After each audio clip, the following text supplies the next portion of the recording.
All right, so you guys want to make your first $1,000 e-whoring. I know you do. If you don't, you're lying. So shut up and listen. But for real, I'm going to be showing you guys a way or a method that is not saturated. And that's how you make money in this is, by doing something else that no one else is really doing. So if I was a beginner and I wanted to make my first, let's say $1,000, the last thing I would do is, try to hit a home run, try to make a lot of money in one single payment or sale. What I would do, especially if you're new to this, I would just try to make $100 to $200 a sale. It's really doable. When you do this, there's less problems and less chances of refunds. And it's just more stress free in general. So how do you find a paying customer or client? Now, if you go on Discord, there are thousands upon thousands of people. It can be a pain in the ass, trying to find a customer that will keep paying consistently. So there's two things that I would do. Number one is don't use Discord.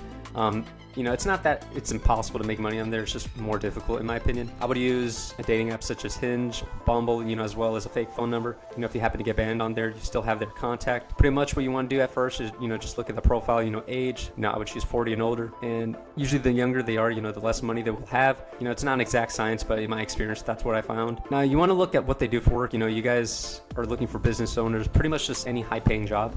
Now for dating apps, 90% of them have a monthly fee of like 20 or 30 bucks, which is not bad if you're making a couple $100 a sale. Now you guys want most of the conversation to happen on the fake number I told you about earlier. This is where patience comes in. Once you guys have found your potential customer and everything is checked off, their age, what they do for work, etc. I would just start messaging them. Just don't be eager at first. Remember, you guys are just trying to find a few or even one consistently paying customer.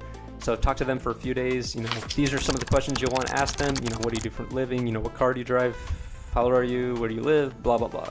Just to see if they're, living in a wealthy area. I would do this for at least 2 days and then give them your phone number. You're already halfway, from receiving your first payment. Now, what should you guys ask for in terms of money? Again, we're not trying to hit a home run. We're trying to make $100, $200 daily or weekly. I recommend not doing meetups because obviously you're not delivering what you're offering them. Here's a list of things that I would get them to pay for.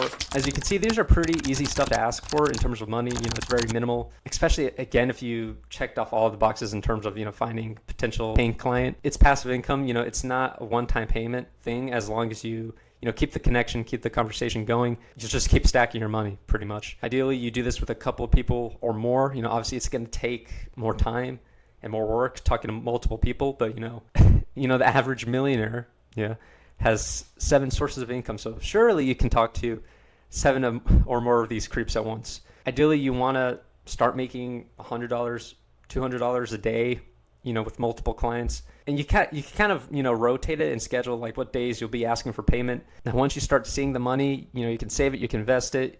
Now, if you guys had $100 saved, from e-whoring, you could have bought Ethereum, which was trading about, I think, $1,500 back in April or May. You could have tripled your money pretty much. So, that $1,000 would have turned into $3K. Now, just imagine if you guys have been doing this for a long time, like myself. You put in 5 or 10K back in April or May, you do the math. It's going to be a lot of money. So, that's going to be it for the video, and I'll see you guys for the next one. Peace out.